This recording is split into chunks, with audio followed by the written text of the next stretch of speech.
Bismillahirrahmanirrahim. Assalamualaikum warahmatullahi wabarakatuh.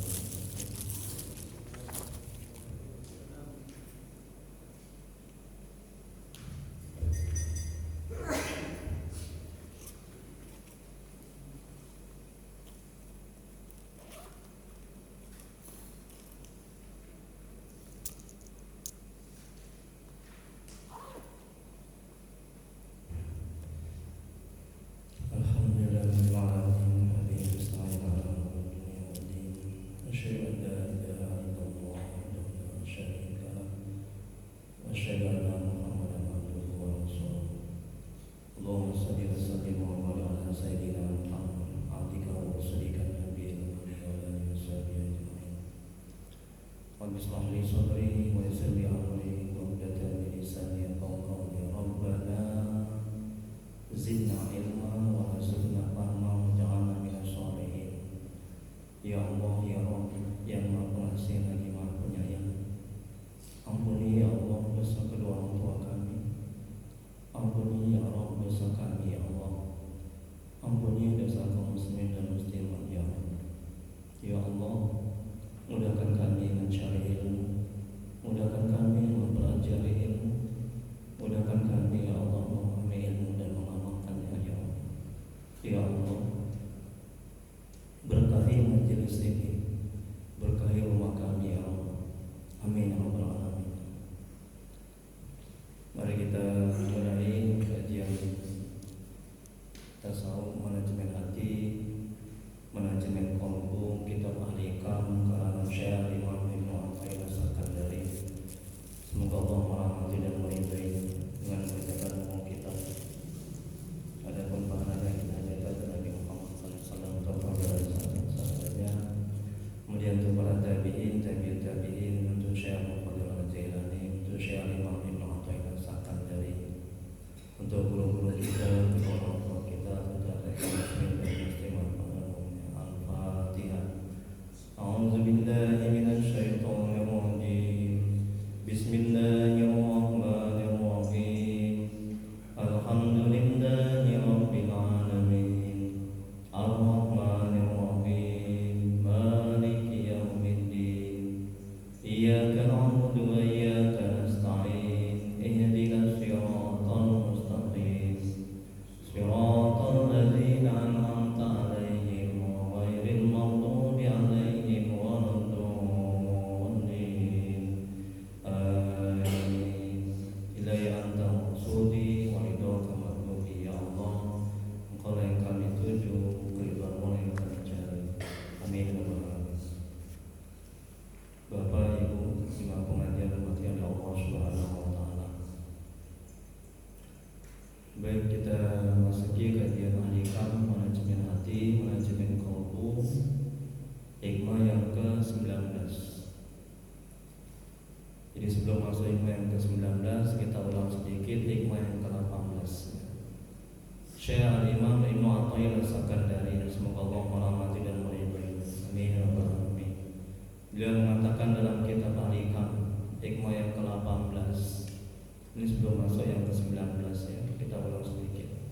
Beliau mengatakan di antara hal yang mengindikasikan kekuasaan Allah yang Maha Suci adalah Allah menghijabmu darinya dengan sesuatu yang tidak ada wujudnya di sisinya. Orang yang belum mengenal Allah, orang yang hatinya terhijab, hatinya banyak penyakit-penyakit hati, hatinya masih kotor, hatinya belum dekat kepada Allah, hatinya belum mengenal Allah, hatinya keras, ya, hatinya bahkan hatinya buta. Semoga Allah hatinya buta. Dia tidak bisa merasakan ditatap oleh Allah, dilihat oleh Allah.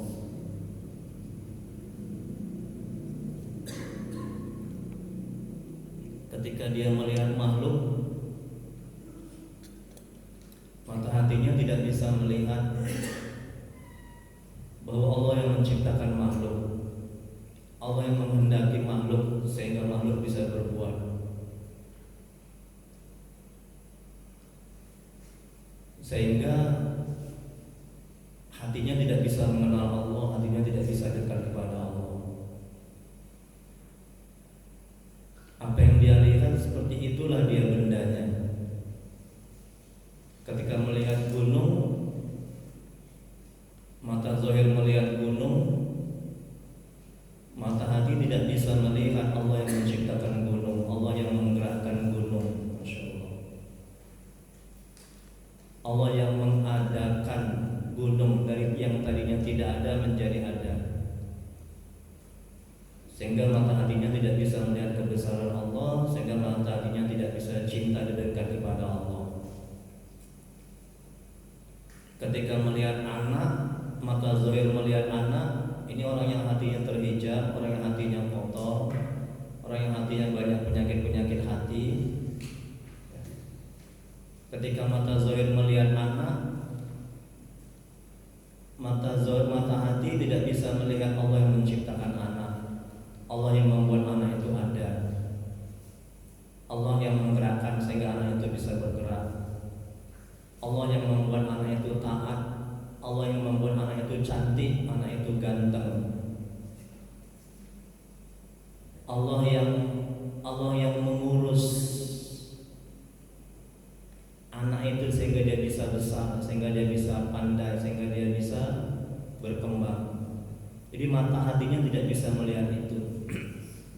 Ini akibat hati penuh dengan berbagai macam penyakit iri, dengki, takabur, sombong, tamak, rakus, sum'ah. Ini akibat hati kotor, akibat hati keras. Ini ciri-ciri hati yang keras. Ya, susah menangis, mata hati tidak bisa melihat Allah yang berbuat pada hakikatnya. Inilah maksud dari kalam hikmah yang ke-18. Contoh lain lagi untuk mendekati paham, sebuah kacamata, dia menggunakan kacamata untuk melihat benda di depannya, tapi dia tidak bisa melihat benda di depannya, dia hanya melihat kacamatanya. Kacamata adalah alat untuk bisa melihat benda di depannya. Jadi anak, makhluk alam selain Allah itu alam, ya.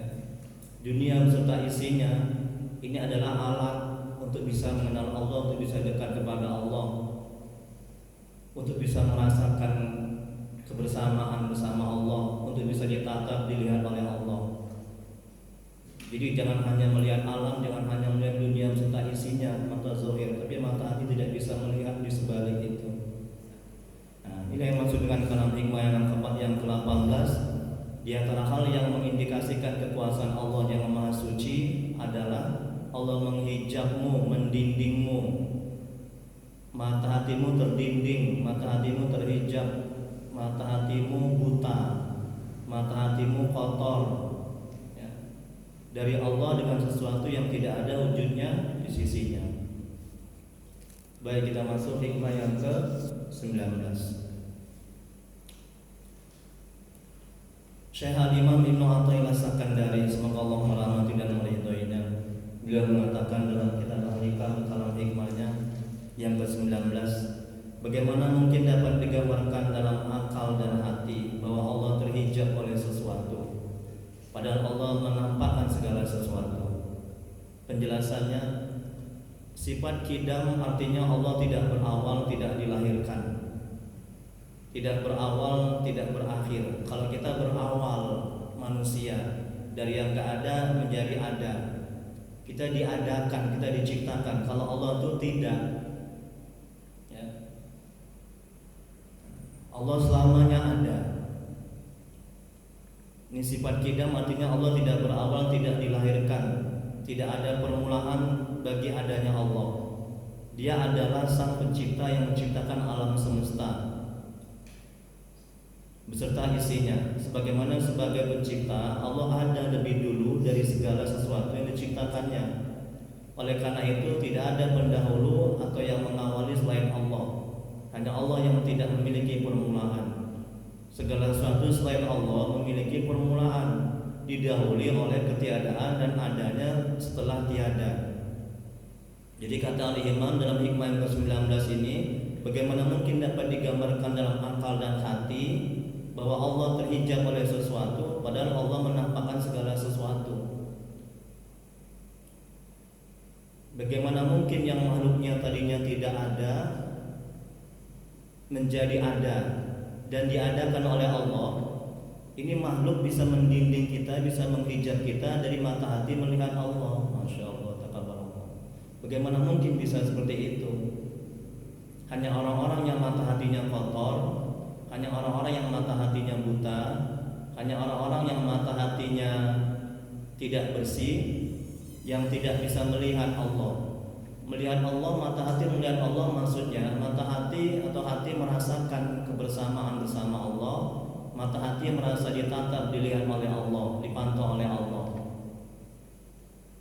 Mata hati tahu dan sadar ketika mata zahir melihat sesuatu, mata hati atau hati merasakan, menyadari bahwa Allah yang menciptakan sesuatu, Allah yang menggerakkan sesuatu, dan Allah yang mengadakan sesuatu ada, yang tadinya tidak ada menjadi ada. Firman Allah Quran surah Al-Hadid ayat 3, Dialah yang maha awal, yang tidak didahului ketiadaan, dan maha akhir, yang tidak diikuti ketiadaan. Dan firman Allah yang lain Quran surah Al-Ikhlas ayat 3, Dia tidak melahirkan sesuatu dan tidak pula dilahirkan dan atau berasal dari sesuatu. Kita dilahirkan dan berasal dari sesuatu, kalau Allah tidak. Dan hadis Nabi Rasulullah SAW bersabda, Allah sudah ada dan tidak ada apapun selain Dia. Di riwayat Bukhari, semoga Allah merahmati dan meridai. Dan dalam hadis yang lain Rasulullah SAW bersabda, Ya Allah, Engkaulah Tuhan yang tidak bermula, tidak ada suatu apapun yang mendahuluimu. Di riwayat Imam Muslim. Jadi mustahil mata hati tidak bisa melihat Allah. Sedangkan Allah sudah ada sebelum adanya alam. Sebelum alam diciptakan, Allah itu sudah ada, hanya Allah sendiri. Kemudian diciptakanlah alam, diciptakanlah makhluk. Apa hikmah dari diciptakannya makhluk? Agar dia dikenal. Makanya awaludin ma'rifatullah, awal agama adalah mengenal Allah. Nah, jadi bagaimana mungkin yang makhluknya ini, yang menyusul ini, makhluk ini menyusul, yang diciptakan ini ya, membuat mata hati kita terhijab dari melihat yang maha awal, yang tidak berawal, yang tidak diciptakan, tidak dilahirkan. Itu mustahil. Nah, makanya bagi mata hati atau hati yang kotor, hati yang terhijab ya, hati yang terdinding, mata hati yang tidak bisa melihat Allah. Melihat Allah maksudnya ya hati menyadari ya, hati merasakan, ya ditatap, dilihat, hati mengenal, hati dekat ya, kepada Allah. Itu dimaksud dengan melihat Allah. Adapun melihat Allah dengan mata zahir adalah di surga, bukan di dunia ya. Di dunia nggak bisa ya. Kemudian berikutnya, seorang muslim wajib mempercayai bahwa Allah bersifat kidam. Bila tidak, maka keimanannya tidak sah. Lawan dari kidam adalah hudus, yang berarti punya awal mula, baik berupa awal mula dalam bentuk materi lain atau awal mula berupa ketiadaan. Karena Allah bersifat kidam, maka mustahil Allah bersifat hudus. Sebab alam semesta bersifat kudus, maka mustahil alam semesta bersifat kidam. Kalau alam ini termasuk makhluk, dari yang ada, dari yang tidak ada menjadi ada, kita diadakan. Seandainya Allah tidak bersifat kidam, misalnya dia bersifat kudus atau punya awal mula, setiap sesuatu yang memiliki permulaan, maka ia membutuhkan kepada sesuatu yang lain yang menjadikannya bermula, yang menjadikannya ada. Sesuatu yang membutuhkan kepada yang lain berarti ia lemah. Sesuatu yang bersifat lemah, makanya tidak layak disebut sebagai Tuhan. Oleh karena itu, Allah sebagai pencipta alam semesta dan segala sesuatu, keberadaannya tidak didahului oleh ketiadaan. Nah, kita makhluk ini memiliki permulaan. Sesuatu yang memiliki permulaan itu membutuhkan yang lain. Kita membutuhkan yang lain. Kita membutuhkan orang lain. Kalau Allah tidak, ya. Kemudian berikutnya, seandainya Allah memiliki permulaan, maka akan terjadi ketergantungan atas adanya sesuatu, atas sesuatu yang lain atau sesuatu yang pertama. Sebagai contoh, A diciptakan B, B diciptakan C, C diciptakan A. Jadi memutar kembali ke yang pertama, yaitu A. Jadi A, B, C bisa menjadi pencipta dan juga makhluk, dan mereka saling membutuhkan, kebergantungan satu sama lain. Ini mustahil bagi Allah.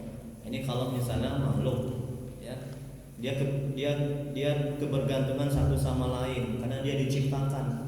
Dia nggak bisa berdiri sendiri. Kalau Allah tidak. Allah maha berdiri sendiri. Allah tidak butuh yang lain untuk dia bisa hidup.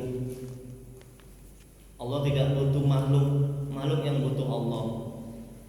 Kalau kita nggak diurus oleh Allah, kalau kita nggak ditolong oleh Allah, kalau kita nggak dituntun oleh Allah, kita akan mati, kita akan binasa, hancur. Sampai saat ini kita masih bisa mengaji karena kita diurus oleh Allah, ditolong oleh Allah, dituntun oleh Allah, digerakkan oleh Allah, dikehendaki oleh Allah. Ini semuanya kehendak Allah. Kehendak kita juga kehendak Allah. Nggak ada kehendak yang lain. Masya Allah, tabarakallah. Ini manajemen hatinya, manajemen qalbunya, agar kita bisa ikhlas dalam beramal ibadah, agar hati kita bisa khusyuk dalam beramal ibadah, agar tidak timbul ujub, sombong, merasa mulia, merasa hebat, merasa pantas masuk surga, melecehkan orang, merendahkan orang, mencaci orang. Coba sadarkan dalam hati bahwa kita sebagai makhluk yang tadinya nggak ada diadakan, kita diciptakan, kita nggak bisa diri sendiri, kita nggak bisa mengurus diri sendiri, kita harus diurus oleh Allah, ditolong oleh Allah, dibantu oleh Allah, diurus oleh makhluk, ditolong oleh makhluk, bergantung kepada makhluk, kepada orang tua kita, ya, harus sadari ini manajemen hatinya. Kalau tidak, itu setan masuk, nafsu bergejolak, ya, nafsu akan mengarahkan kita kepada kehancuran, kemaksiatan, ya. Ini bahayanya kalau kita nggak belajar manajemen hati, ya. Kalau kita nggak terampil menata hati kita cenderung berbuat keburukan. Hati kita nggak terampil. Ketika ada orang yang menghina, mata zahir hanya melihat orang yang menghina. Akhirnya kita akan dendam, kita akan balas dendam. Ini kalau kita nggak terampil menata hati. Ketika ada orang menzolimi, mata zahir hanya melihat orang yang menzolimi, tapi mata hati tidak bisa melihat bahwa dia menzolimi kita karena kehendak Allah atas izin Allah. Sebelum dia menzolimi kita, sudah tertulis di kitab Lauh Mahfuz bahwa pada hari ini, saat ini, detik ini, orang itu menzolimi kita. Masya Allah, ya, itu rukun iman, percaya kepada qada dan qadar, takdir baik dan takdir buruk semuanya dari Allah. Kalau kita pahami itu, manajemen hatinya seperti itu, maka hati kita akan tenang, kita nggak akan tergerak hati untuk membalas, ya. Kemudian berikutnya ada pun dalil nakli bersumber dari Al-Quran dan As-Sunnah, sifat baharus seluruh alam, ya, firman Allah Quran surah At-Tur ayat 35 sampai 36. Apakah mereka diciptakan tanpa berasal dari suatu pun yang menciptakan mereka, ataukah mereka yang menciptakan diri mereka sendiri, ataukah mereka telah menciptakan langit dan bumi itu? Seharusnya mereka tidak meyakini apa yang mereka lakukan. Ayat tersebut menafikan atau membantah, menyangkal dua kemungkinan dari alam semesta. Kemungkinan pertama adalah alam semesta ada sendiri dari ketiadaan. Itu mustahil tanpa ada yang menciptakan. Ini alam ini, gunung, ya, semuanya, tumbuh-tumbuhan itu mustahil ada dengan sendirinya. Coba kita korek lubang di rumah kita. Nah, itu nggak lama itu ada ikan di situ. Siapa yang mengadakan ikan di lubang itu? Kalau nggak Allah. Kita korek paret yang tadinya nggak ada ikan, setelah berapa bulan pasti nanti ada ikan di paret itu. Siapa yang membuat ikan itu ada? Kalau enggak Allah. Begitu juga dengan alam ini, enggak mungkin ada dengan sendirinya. Pasti ada yang menciptakan. Kemungkinan pertama adalah alam semesta ada sendiri dan dari ketiadaan tanpa ada yang menciptakan. Kemungkinan kedua adalah alam semesta menciptakan dirinya sendiri. Keduanya adalah hal mustahil. Yang masuk akal adalah alam semesta bersifat kudus, punya awal mula, dan diciptakan oleh Tuhan yang bersifat kita tidak berawal. Nah, ini manajemen hatinya, manajemen kalbunya, agar kita bisa rendah hati, agar kita tidak terjebak pada penyakit-penyakit hati, yang iri, sombong, takabur dan sebagainya. Coba sadarkan dalam hati kita bahwa kita yang tadinya tidak ada diadakan oleh Allah. Kita diciptakan oleh Allah. Kita bergantung berhajat kepada Allah. Kita nggak bisa berdiri sendiri. Kita butuh juga makhluk untuk hidup dan kehidupan kita, seperti orang tua kita. Coba sadarkan dalam hati seperti itu, ya, sehingga tidak timbul sifat-sifat yang buruk seperti sombong, takabur, riya, sum'ah, ya, merasa hebat, merasa mulia. Kemudian berikutnya, seorang bertanya kepada Imam Ali bin Abi Thalib, semoga Allah merahmati dan meridhoinya. Seseorang bertanya, di mana Allah? Imam Ali, semoga Allah merahmati dan meridhoinya, beliau menjawab, kalau engkau bertanya di mana Allah, berarti engkau bertanya di mana tempatnya Allah. Agar diketahui bahwa Allah sudah ada sebelum Dia menciptakan tempat. Nah, ini juga ketika ditanya apa yang dimaksud dengan dekat kepada Allah. Dekat kepada Allah itu bukan dekatnya jarak. Kalau dekatnya jarak itu berarti Allah bertempat. Nah, seperti saya dengan Ustaz Haji Sabarudin kan berjarak nih kan. Jadi maksud dengan dekat kepada Allah, ya, bukan jarak. Nah, kalau misalnya jarak berarti Allah bertempat. Maksudnya Allah dari bertempat. Allah sudah ada sebelum tempat itu ada. Allah tidak bertempat. Ya.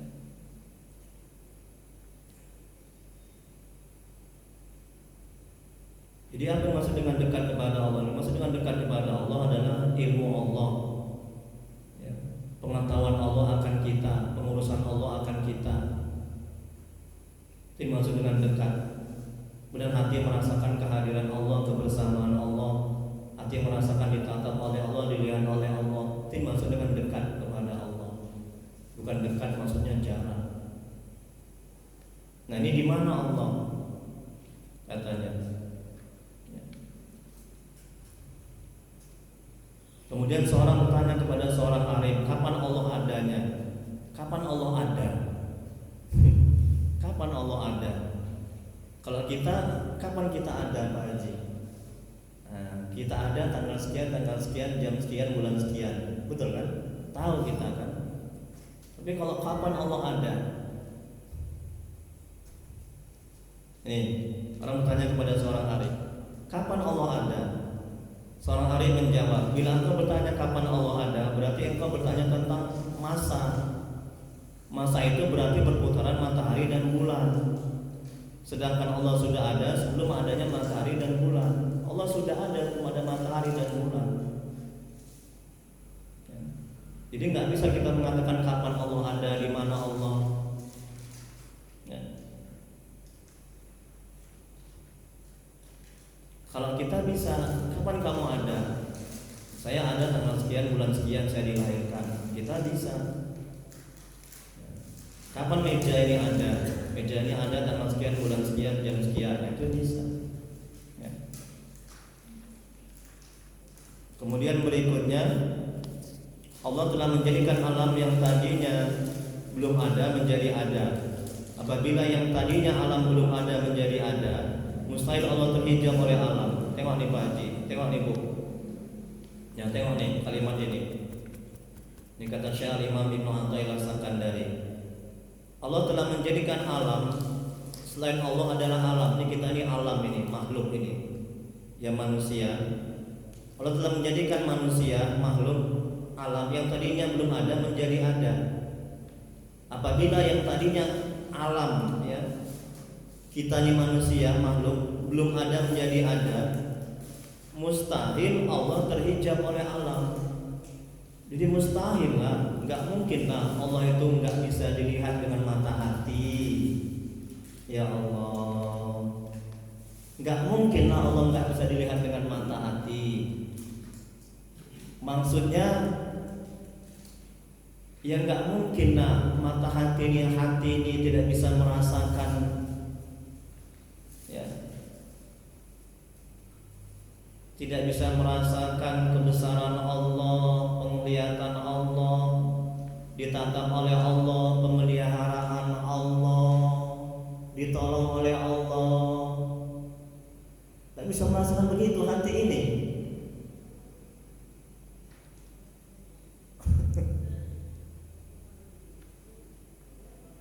Coba rasakan hati. Berarti kalau nggak bisa, berarti hati itu terhijab, berarti hati itu kotor, banyak penyakitnya. Penyakit hati, iri, dengki, takabur, sombong, yang minta dihormati, minta dimuliakan. Hati masih keras, ya susah menangis, senang melihat orang susah melihat orang senang. Tetangga beli kulkas dia kedinginan, tetangga naik pangkat dia ornamen, nah itulah hati itu. Ya. Jadi hati nggak bisa merasakan, ya Allah, Engkau telah memberikan aku sehat. Ya Allah, hati, aku bisa duduk, aku bisa mengaji, ini karena karunia-Mu, kebesaran-Mu, karena pertolongan-Mu. Ya. Patutlah kita bersedih, banyaklah bertobat. Kalau hati kita belum bisa merasakan seperti itu, sampai mati kita tidak akan bisa khusyuk dalam sholat. Kalau hati kita masih belum bisa merasakan seperti itu yang maksud dengan mata hati melihat Allah. Ya, jangan salah. Jadi bukan mata hati melihat Allah secara jad, itu nggak bisa. Mata zahir melihat Allah secara jad Allah, oh jad Allah itu tinggi besar, ya, berwibawa, pakai surban. Bukan seperti itu. Nah, itu nanti di surga. Ya, kata Nabi, kita bisa melihat Allah dengan mata zahir dan mata hati. Nih, tengok nih kata Imam ini, coba.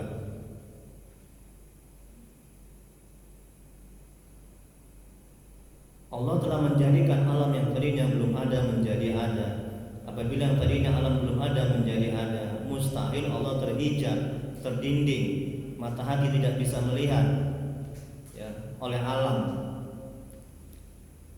Nah, ketika kita melihat anak, mata zahir melihat anak, kalau mata hati kita bersih, mata hati bisa melihat, menyadari, merasakan Allah ini ada. Anak ini ada karena diciptakan oleh Allah. Anak ini pintar, anak ini soleh, anak ini taat karena Allah yang membuat anak ini taat. Nah begitu. Ya. Anak ini nakal, anak ini jahat, Allah yang menghendaki anak ini jahat. Sebelum alam ini ada, sebelum kita ini ada, sebelum Allah menciptakan alam, Allah sudah menentukan menurut kitab Allah Mahfuz bahwa anak ini jahat.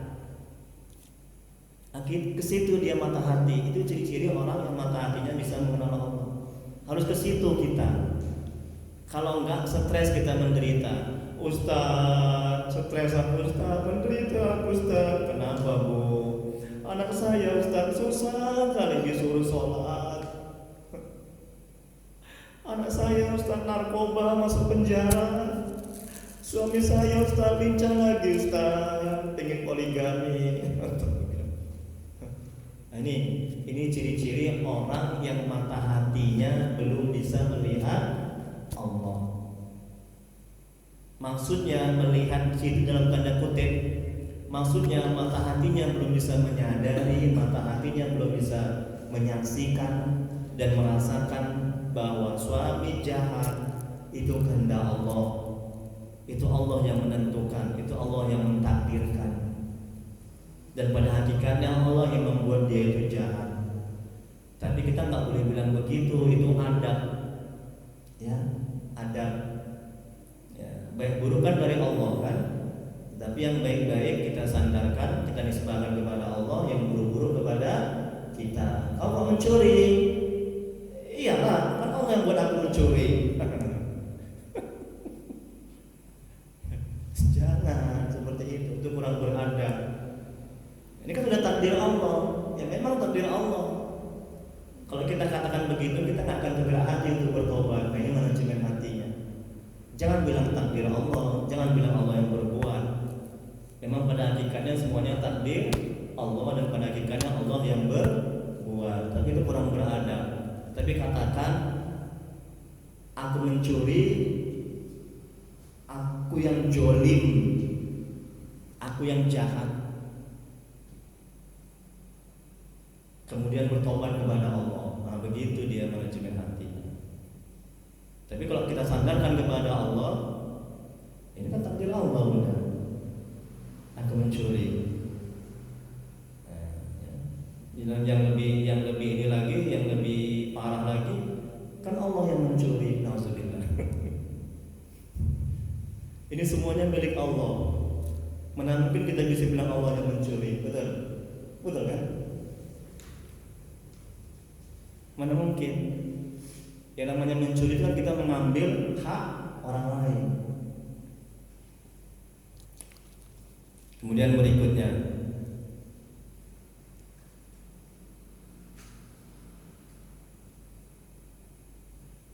bagaimana Allah telah menjadikan alam yang tadinya belum ada menjadi ada. Apabila yang tadinya alam belum ada menjadi ada, mustahil Allah terhijab oleh sesuatu, terhijab oleh alam. Dan yang menciptakan berhajat kepada yang menciptakan, yaitu Allah. Kita yang tadinya nggak ada diadakan, maka kita berhajat kepada Allah, meminta kepada Allah, bergantung kepada Allah. Terciptanya alam dan segala isinya menggambarkan adanya menciptakan, yaitu Allah. Kemudian berikutnya, bagaimana alam bisa menghijab Allah, sedangkan yang membuat alam itu nyata adanya Allah. Kalau alam itu nyata, tentu yang menyatakan itu lebih nyata. Alam ini kan nyata, ada, nampak, bisa dilihat. Tentunya yang menciptakan alam itu lebih nyata, lebih ada. Ya. Misalnya kita bisa melihat matahari, itu matahari di sana di langit. Ya. Yang menjadikan matahari nyata adalah Allah, yang membuat matahari bersinar, terang, cahayanya mengkilat segala macam. Ya, itu Allah. Jadi bagaimana mungkin matahari yang nyata itu, ya, mata hati kita tidak bisa melihat yang maha nyata, yang maha ada, yang maha nampak, yaitu Allah. Jadi hanya orang-orang yang hatinya terhijab, terdinding, yang hatinya penuh dengan penyakit-penyakit hati. Yang menjadikan matahari nyata adalah Allah, maka Allah lebih nyata dari yang menyatakan. Allah lebih nyata, Allah lebih nampak ketimbang matahari. Ya, artinya mata hati bisa merasakan, ya, mata hati bisa menyadari, memahami bahwa matahari itu Allah yang menciptakan, Allah yang menghendaki matahari ada. Adapun sinar matahari itu Allah yang menjadikan, Allah yang membuat. Nah, begitu dia. Jangan hanya sekedar melihat, oh matahari panas, mata zohir melihat matahari, oh matahari panas, zohir.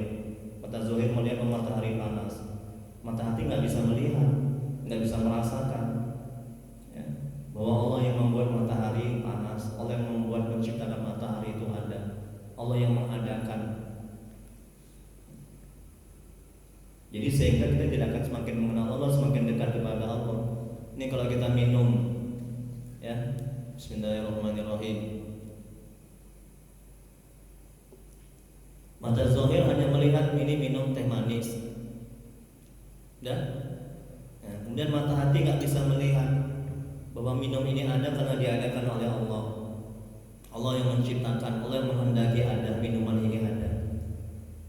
Nah, kita bisa hilang dahaga haus kita bukan karena minum.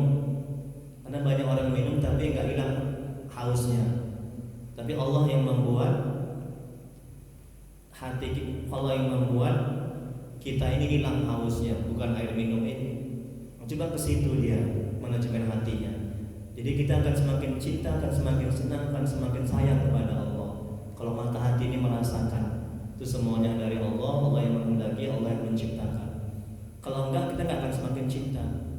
Makanya Rasulullah SAW bersabda, hati seseorang itu akan semakin sayang, semakin cinta, semakin dekat, semakin mengenal Allah kepada yang berbuat baik kepadanya.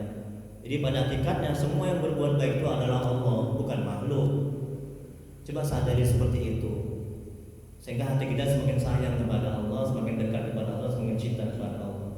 Tapi kalau mata zahir hanya semata-mata melihat istri yang berbuat baik, makhluk yang berbuat baik, maka mata hati kita tidak akan semakin dekat kepada Allah, tidak akan bisa mengenal Allah.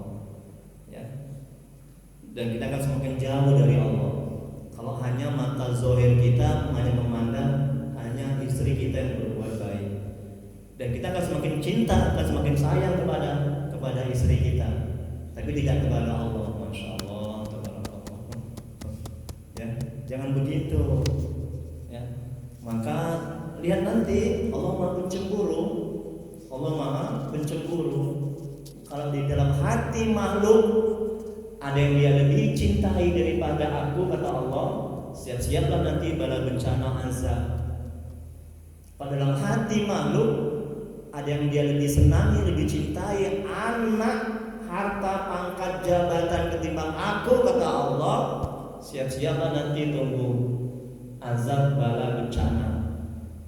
Jadi sebelum Allah mengazab kita, na'udzubillah min dzalik, dari mulai sekarang hati itu diasah, hati itu dilatih.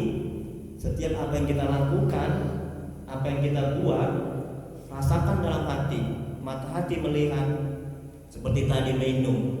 Ya, kita bisa minum ini karena kehendak Allah, ditolong oleh Allah, dan air ini adalah ciptaan Allah. Airnya Allah yang mengadakan, bukan makhluk pada hakikatnya. Kemudian kita bisa hilang haus kita itu karena perbuatan Allah. Allah yang membuat hilang.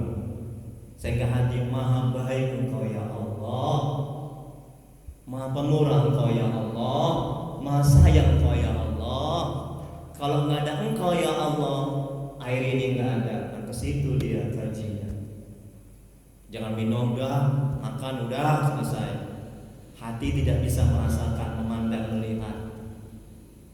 Ketika istri berbuat baik, istri bisa berbuat baik karena kehendak Allah, ditolong oleh Allah, diciptakan oleh Allah.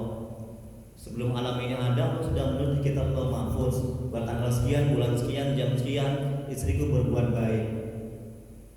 Ketika istri berbuat buruk juga begitu, kita nggak akan marah, ini manajemen hatinya. Kita nggak akan emosi, bahkan na'udzubillah kita nggak akan menceraikan dia. Karena apa? Karena semuanya sudah ditulis di kitab Lauh Mahfuz. Istri kita belum taat, itu sudah kehendak Allah, maunya Allah seperti itu. Mata hati mesti melihat ke sana. Kalau enggak, na'udzubillah, itu setan masuk, menggoda, nafsu juga akan menggoda, sehingga kita stres, sengsara, menderita. Nah begitu dia manajemen hatinya.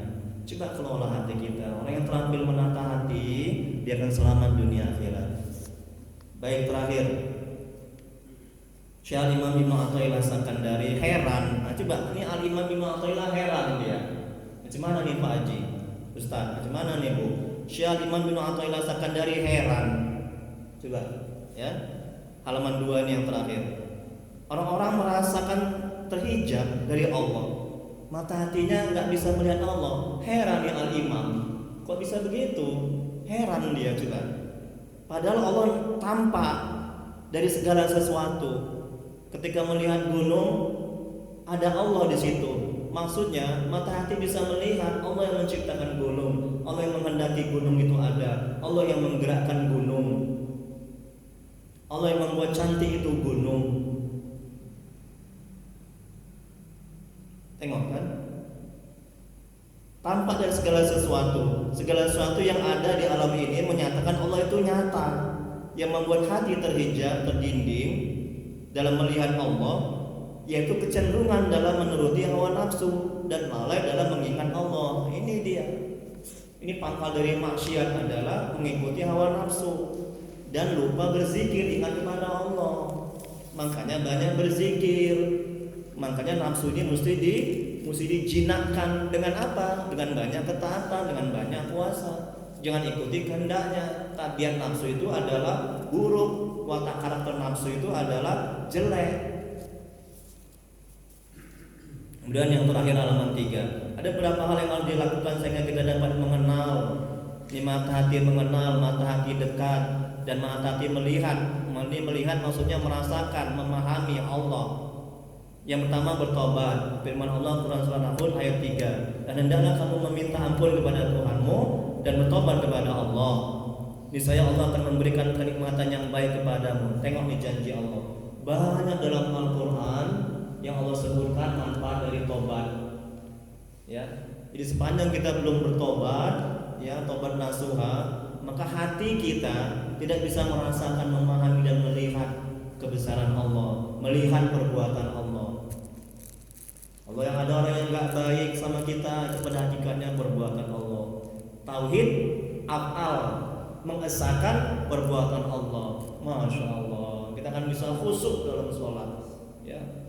Dan hati kita akan tenang, akan bahagia selamanya, nggak akan sedih.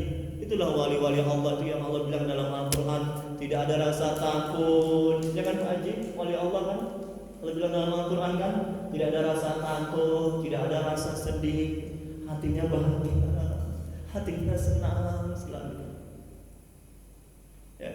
Ketika ketimpa musibah dia senyum, ketika dapat kenikmatan dia senyum. Sama, kepahitan, kesempitan dan kelapangan sama.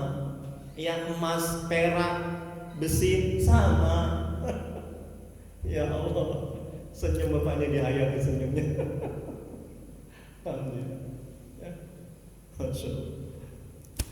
Yang kedua, qanaah, ya, yakni perasaan rela menerima pemberian Allah meskipun sedikit. Yang ketiga juhud, yang berpaling dari mencintai dunia menuju cinta ilahi.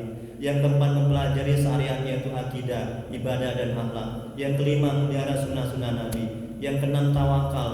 Firman Allah Quran surah Al-Imran ayat 159. Kemudian apabila kamu telah membulatkan tekad, maka bertawakallah kepada Allah. Semuanya Allah menyukai orang-orang yang bertawakal kepadanya. Yang ketujuh ikhlas. Firman Allah Quran surah Al-Baqarah ayat 5. Padahal mereka tidak disuruh kecuali supaya menyembah Allah dengan memurnikan ketaatan kepadanya dalam agama yang lurus, dan supaya mereka mendirikan sholat dan menunaikan zakat. Dan yang demikian itulah agama yang lurus. Yang ke-8 ujlah, yang ke-9 memperbanyak wirid dan zikir. Itulah ke-9 agar kita bisa dapat mengenal, dekat, dan mata hati bisa melihat, yaitu merasakan dan memahami dan menyadari. Kemudian makhluk alam semesta merupakan dalil atau bukti petunjuk atas adanya Allah. Dalam sifat 20 dijelaskan bahwa adanya alam dalil adanya Allah. Di sini Syekh Imam Ibnu Athaillah merasa heran dan aneh kepada orang yang melihat makhluk tetapi lupa kepada Allah. Aneh karena makhluk sebagai dalil adanya Allah. Kenapa dalil yaitu makhluk bisa mendinding daripada Allah? Ini makhluk nih dalil petunjuk akan adanya Allah. Bagaimana bisa yang mengadakan ini, ya, itu bisa terhijab? Makanya heran. Nabi bilang kita selalu melihat dalil yaitu makhluk dan kita lupa kepada yang didalilkan yaitu Allah. Maka itu adalah suatu yang aneh dalam diri kita. Kenapa suatu yang menjadi dalil bisa mendinding membuat kita lupa kepada yang ditunjukkan yaitu Allah? Tidaklah mungkin makhluk yang merupakan dalil mendinding daripada Allah, kecuali atas orang yang maksiat yang tertutup mata hatinya. Tengok kata Al-Imam kan.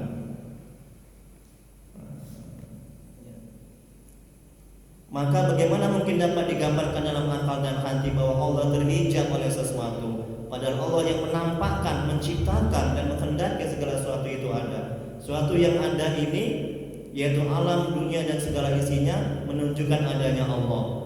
Allah tidak terhijab, terdinding dan tertutupi oleh segala sesuatu yaitu alam dunia dan segala isinya, tapi Allah tampak pada segala sesuatu. Maksudnya, bila hati seorang hamba sudah bersih dari penyakit-penyakit hati, ketika mata zohir nih melihat sesuatu, hatinya langsung ingat, hatinya langsung merasakan, hatinya langsung paham bahwa Allah yang menciptakan, Allah yang mengadakan, Allah yang menghendaki sesuatu itu ada. Masya Allah.